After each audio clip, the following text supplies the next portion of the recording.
Welcome back to the channel. My name is Steven. I'm a pharmacist. I own 52 units of real estate and I help coach people to buy their first multifamily deal. So today I want to talk about early retirement, the FIRE movement, which stands for financial independence, retire early, and why I want to retire early. So, for me, I've been working as a pharmacist since 2013. So I'm going on year 12 now. And I'm still relatively early in my career. I'm probably middle class. I'm not a spring chicken, but I'm not, 30, 40. I know people who've been a pharmacist for like 50 years. Like they're still in their 70s and still working. But, when I do a breakdown of my day, this is what it typically looks like. Monday through Friday, I work 8-hour shifts. So I basically sleep for 8 hours a day, or I try to, right? Sometimes a little more, sometimes a little bit less, but average is about 8 hours a day. So that means that I have 16 hours left in my day. And I start my day at 6 a.m. So from 6 a.m. to 7 a.m., I wake up, brush my teeth, do my morning routine, get ready for work, pack my lunch, eat breakfast, journal, get ready, and basically, check any emails if any. So that's the first hour. From there, from 7 to 8, I'm doing an hour commute. Welcome to LA. A lot of traffic. But yeah, I'm doing an hour commute. So that's 2 hours right there, right? 1 hour to get ready for work, 1 hour to drive to work. And when you're at work, I'm typically there, let's just call it from 8 to 4, give or take, might be 4:30 to 5. But let's just say average day is 8 to 4. That's another 8 hours. And then I typically get home by, let's just call it 6 p.m. So I'm out from 6 a.m. to 6 p.m. to prepare for work and get home from work. So that's 12 hours. So I got 8 hours of sleep, 12 hours related to work, which is 20 hours, which leaves me 4 hours of free time after work to do whatever I want, right? And realistically, what are those 4 hours? It's, preparing my dinner and cleaning up, which may take an hour. It may be like going for a walk or going to the gym, which may take an hour. And then you have to go to bed, shower, prepare for the next day, right? And then maybe we'll watch like an hour of TV, Netflix, watch some sports. So basically on the weekdays, I only got like 4 hours a day to really do what I want to do, right? The other 20 hours is allocated towards work and sleep, right? And then in those 4 hours, that's when I'm doing my side business, right? Like I am doing my real estate, I'm doing my YouTube, I am responding to emails, I'm making offers, I'm creating content, right? So I only have 4 hours a day. So to me, that's very eye opening. And some days, and we all relate, like it's end of the week, and basically you're tired from the week, and then by the time Friday hits, you're just so dead. Like, Friday night when I was in my 20s, go out, have fun, have drinks, whatever. But now I'm in my 30s, almost 35, and basically I'm just so drained some days. I sleep early on Fridays, right? I used to go out at like 11 p.m. Now I'm in bed by 9 because I'm just so tired and so exhausted. And, I don't have kids yet. I don't have a family yet. So I'm just like, my God, like the days I have off, like I'm just so drained. Like on Saturday, I'm so exhausted sometimes. I can't do anything besides basic errands. Like on Saturday, I might be doing, or Sunday, I'm doing my errands. So I lose one day. I only really have one day off, right? So to me, I have 4 hours of free time after work at best. And then on the weekend, I might have like one day where it's all errands and the other day I'm doing something. So like in a whole week, I have one day where I'm doing something and then 4 days to do whatever I want. So it's kind of crazy to me, right? So like, some days I may work remote, and remote's amazing because, I cut out my commute, right? I cut out my time getting ready. You just got to like roll out of bed, brush your teeth, and then start checking your email. I basically, in the comfort of my home, and I feel like I have so much more time, right? Because just cutting out my commute and getting ready, that's like 3 hours a day. I just doubled my amount of free time at home, right? And when you work remote, you could do little errands here and there. Whereas when you're at work, you're stuck there, right? So like take it even extreme further. So if my baseline is living 4 hours a day of free time and I'm drained, if you retire early, you basically have the whole day, right? Like if you retire early, just from like 8 till I can wake up 8 o'clock every day to noon, that's 4 hours of free time. Or you can do, your work time, right? You could do work for 4 hours and nap for lunch, you have from like 12 until 10 hours to do whatever you want. That's 2.5 times more time to do what you want, and you're not drained, right? And this is exactly why I'm so passionate about financial independence. This is why I'm so passionate about early retirement. This is why I went into real estate to choose as my vehicle to retire early, because I want to get back this time, right? And y'all see the this like meme or this picture where like someone's in their 20s, they have energy, they got time, but they got no money, right? When you're in like your midlife, so 30s, 40s, let's just say 50s, you got money, you got energy, but you don't got time, right? And then when you're old, like 60s, 70s, 80s, depending on your health, you got money, you got time, but you got no energy, right? So when you retire early, so if I were to retire before, let's say 40 is when I retire, I'll have money, I'll have energy, and I'll have time, right? So that's the sweet spot. And that's why I'm like so motivated to want to retire early. It's because of that. Like it was very eye-opening to me. Like when you really dissect your day and, like think about it, it's like, oh my God, only 4 hours a day. And like, honestly, of which, 1 hour is doing dinner. 1 hour is getting ready for bed. 1 hour is going to the gym. 1 hour is just like actually just sitting there talking, right? So it's crazy, right? Like we both go to work, I only see my fiance, who I live with, like maybe 4 hours a day.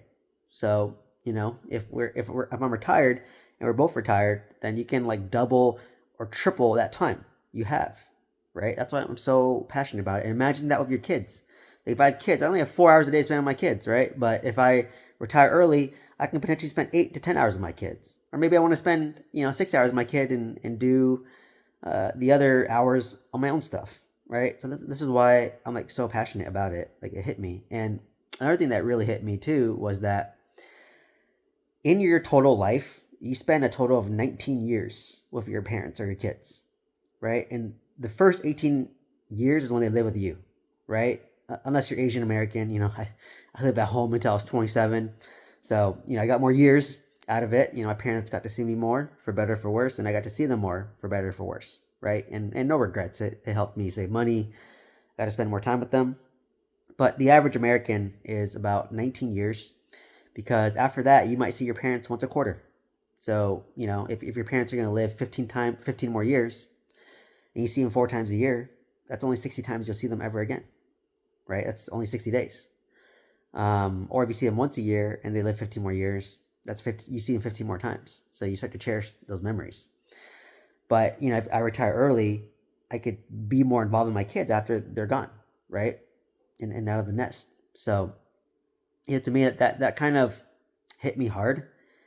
And it's also kind of validating why I'm going through the grind, like why I'm going through the pain, why I'm going through the sacrifice, is because I want to give me options, right? And that's really all it is. Like I just want to live life on my terms.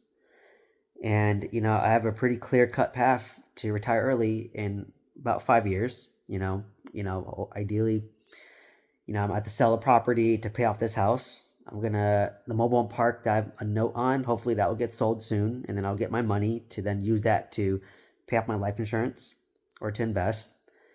Still continue to work. Hopefully my side business of YouTube, coaching, becoming a realtor starts to blow up. I don't need to make a lot of money, but if it can make $150,000 on the side passively without stressing me out and my fiance out, between us two, that's good enough for us, right? Like if I were to make 150K as a business owner with an S Corp and with all the tax write-offs that S Corps get, I think we could just spend all that money, right? Just whatever money we make, we spend, and let the nest egg that we built of $7 million just compound over time, right? Or you can live off 4% rule of the 7 million. So, that's an option. So, to me, it's just like, wow, like it's really kind of hitting me now that I kind of see the path to there. Like before, I didn't really see the path because I didn't have the net worth. I didn't have the vision, but now I really do. So because of that, I want to try to enjoy my W-2 job as much as I can, because I know that, yes, more days than not, I'm annoyed at my job. Yes, more days than not, I wake up, I don't feel like going to my job because I'm so tired. Yes, you're going to deal with annoying coworkers who complain a lot. Yes, you might have an annoying boss, right? Like Yes, you're guaranteed health benefits, you get PTO, you get sick leave. There's pros and cons of W-2, but me knowing that maybe I'm only gonna do it for another few more years, I might as well enjoy it while I can, right? And it maybe I'll get a full remote job that maybe I want to work a little bit longer, or maybe I just want to retire because I said, what's the point, right? Like, what's the point? Like, I don't need to spend a lot to live a good life, to live a rich life. Like Ramit Sethi says, like, what's your rich life? Like, for me, I don't need to make that much money. I'd rather live a less lavish lifestyle, but be able to retire early versus live a more lavish lifestyle and retire later because I value time so much, right? Time, you're not guaranteed the next day, unfortunately. So, health wise, freak accidents. So, and, just think back to what you did like 3 weeks ago at work. Like, you don't remember. Like, it's really a blur. I just remember I was like busy.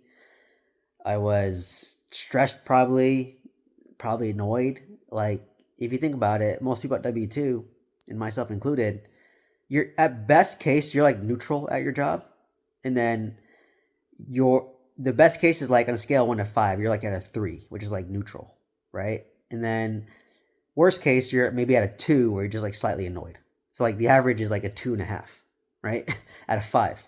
And like that's not a great life to live when you're spending like 12 hours there, right? And I get it. There's some people that say, oh, my job is my passion. I don't think anyone's W-2 job is their passion, or if it is, after a while, it just becomes a grind. You get used to it, right? Like, don't get me wrong. I love to help people as a pharmacist. I'm sure people love their jobs out there too. But, for me, yes, I love my job, but I also love my freedom too, right? To do what I want, when I want, with who I want, right? Um, so, that's why I'm striving for what I do. And I kind of hit my enough number. Obviously, I still want to grow my wealth if I could, if it makes sense in a not too stressful way and not too overburdensome way. So that's why I'm so big on like the fire movement, and it really resonated with me. And for me, I was like, you know what, my livelihood is so dependent on one stream of income, which is my W-2 income, and I need to build other streams of income so that if I don't work anymore, whether I get laid off, which I've gotten laid off, check out my video, laid off twice, whether you get fired, and it could be your fault, it can't be your fault, but anyways, you're fired, you have no job. Happened to me, check out my video, right? Or maybe your family, your parents are getting elderly, they have a health issue, and you want to be available to help them. You have that option, or you never know, right? So for me, that's why I've been relentlessly trying to build up assets. I invest so much of my money into index funds, 401k, IRA, HSA, index funds, life insurance. I want to buy real estate that cash flows and builds appreciation over time so that, I built up a lot of equity and I could sell one to pay off my primary residence, wipe out my $5,500 a month mortgage, which is almost a paycheck for us. So that alleviates that burden off of us and that stress off of us, and just have to pay property tax, insurance, HOA, which is $2,000 a month, but that's just rent in LA, right? That's the cost of living in California. It's the sunshine tax. It's expensive here, right? Obviously, if I move to like Sacramento, Inland Empire, like Palmdale, Lancaster, or like Vegas, I could retire right now, right? I could sell a house, buy a house cash in Vegas, and do there. But there's not as much Asian community or food there. I mean, there is some, like there's Chinatown there, but like it doesn't compare to like LA, right? It's hard, right? So that's just kind of trade off. Like I told like Christine, I'm like, dude, if we move to Sacramento right now and I got a job that pays me more, like you could retire right now because the housing is like half the price of LA, and I'd make more money, and then she doesn't have to work. And it's like, dude, we're done, right? Or what's crazy is like our mortgage here is all in, all our expenses about $700 a month. So it's about 3,800 each, right? Just my mortgage in my house in Orange County is about, I think, 3,900, because I bought this for 770 during COVID with a 2.75% interest rate. I'm like, dude, if we move into that house, that basically cuts our housing expense in half, right? But the hard part is like it's hard to get a job in Orange County, right, as a pharmacist. So, but it's always an option, right? It's always an option for me to like be able to um, you know, just move into the house, right? Like I could give the tenants a notice and then move into the house if I want to live in Orange County. But I kind of like where I live right now. I'm in a pretty central spot where I could go to Orange County. I can go to downtown LA. I can go to Koreatown. I can go to Orange County. I said that San Diego. Like within like a 2 hour radius, like we can hit quite a bit, which is nice. Spoiled, right? A lot of great Asian food here. A nice community that I'm in. It's all new builds, so I can't complain. But like I said, there is a way for me to have it all. I can live in a nice place that's paid off thanks to real estate. I could still afford to live in California thanks to real estate. It won't may not be as lavish compared to if I lived in Vegas, but it's okay, right? Like, for me, if I become a realtor in California, there's an advantage because you sell a home here, it's $1 million. Call it 2-3% commission. That's 20-30K a home, right? Versus you sell like a home half that price, you get half the commission, you get to sell double. So I mean, there are pros and cons to living in California, but like for me, I don't want to be dictated by where I live, right? Like, obviously, if we live somewhere cheaper, it gives us we can retire earlier, but then you have to be willing to live in that area. So like I'll give an example. Do I want to retire at 35 but be willing to live in like Sacramento or like Inland Empire, or am I willing to work another 5 years but retire in a more like LA area? You know what I mean? So like, what's kind of that trade off that you're willing to make? And right now, I think me and my fiance, we want to be in a good location because it is nice, right? But maybe when we get older, it might change, or maybe we're traveling so much that it doesn't make sense. And at that point, we can obviously just sell the home, get it's tax free, 500,000 tax free here as a primary residence, and then buy a house somewhere else. So that's really it. It just gives you options. So that's why, like I said, I try to invest. I want to get passive income from index funds. I want to get passive income from real estate. I want to build up my business through coaching and mentorship that maybe gives me $70,000, $80,000 a year. And maybe Christine becomes a real estate broker and maybe she gets $78,000 a year. And we'll gross about 150, 160K as an S corp, and we can have a little more write-offs. We can write off our mileage. We can write off some food with clients. We can write off some vacations if it's business related, right? Like if we go to Vegas on a business trip, it's a write-off. So it's I think, and we would just spend all that money and then let the nest egg build up, because like honestly, like between my life insurance policy, each of my kids are gonna get like a decent life insurance policy that's tax free, plus probably a paid off house each, right? So at that point, I'm just optimizing for my lifestyle. Like maybe I will, start to spend some of my money, spend some of the nest egg down, and just live life on my terms. And for me, it's experiences, and for me, it's traveling. Like I want to travel to a lot of places. I want to just like I have two buddies of mine. They're just chilling in Japan for like a month because it's cheap there right now because the conversion's great, and they're just living life there, right? Like you don't have to super hardcore travel, but you just walk around, check out a restaurant, check out a venue, just like live life there and spend there for like 3 to 4 weeks at a time. I would love to do that, right? Go to Taiwan, spend like 2 weeks there. From Taiwan, you can fly to Vietnam, spend 2 weeks there, fly somewhere else, spend 2 weeks there. Just kind of have that nomadic lifestyle. I mean, obviously it's harder when you have kids, right? So that's kind of the one FOMO I'm having. But I feel like I traveled everywhere. Even with a W-2 job, I can travel 3 to 4 times a year. So, that's kind of why I'm so big on the FIRE movement, is like just being able to spend time with my kids, spending more time with my parents, spending more time with my friends and family because I don't have these work obligations. I'm not tired from work. And then for me, I don't need, like between me and her, if we have a paid off house, 150K is a lot, right? Of money. And we would just use all that to live our life.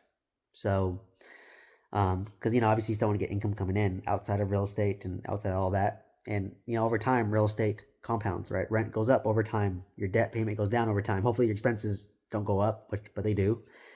And your business will compound over time. Like your YouTube, as my YouTube grows, it'll pay me more money. As my coaching grows, it'll pay me more money. As we become a bigger real estate brokerage, is word of mouth, right? So that's really what we're trying to optimize for, and why I'm so big in the FIRE movement, and why I think you should be too, right? You should definitely, like, hey, you don't have to retire at 40, but maybe retire at 50. Maybe retire at 55, right? You don't have to wait till 65 is a key point, and you won't regret it, right? I feel like people, I feel like if I retire in 5 years, I'll be like, damn, I wish I did this like 3 years ago. You know what I mean? Like that's always the way it is. So you really have to analyze your situation. And who knows? Maybe in the next 2 years, I might blow up on YouTube. I might blow up on my coaching, or we might sell a lot of homes. And at that point, I'll be like, you know what? Screw this job. I don't need it anymore. Right. So that's why I'm putting in the work, putting in the sacrifice on these 4 hours, and you should too. So, anyways, let me know what questions you have.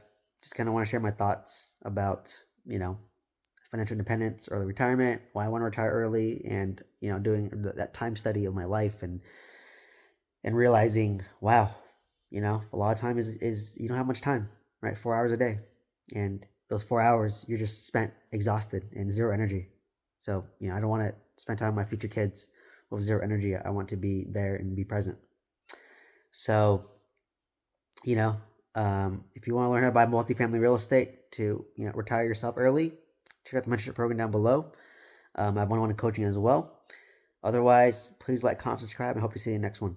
Thank you so much.